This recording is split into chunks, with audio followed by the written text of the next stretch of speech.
Welcome to the Learning Pines YouTube. We hope this video helps. You start by opening Settings, press Windows plus I or U Start, then go straight to Devices and Bluetooth and Other Devices. Make sure Bluetooth is toggled on and that your adapter appears in the list. If it does not, install or enable the adapter first. Once done, scroll to Related Settings and click More Bluetooth Options.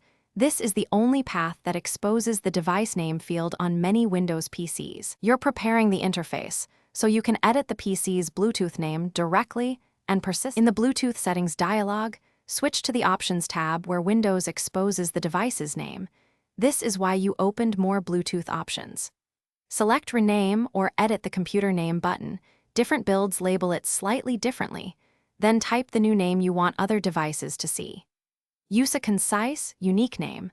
Once you click Apply or OK, Windows updates the Bluetooth advertising name at the system level. This method changes the name used for pairing and device discovery across apps. After renaming, finalize by toggling Bluetooth off and back on so the new name advertises immediately. If it still shows the old name, reboot the PC to ensure the system broadcasts the update. If a paired device keeps showing the old name, remove it and repair after the reboot. Paired entries often cache names.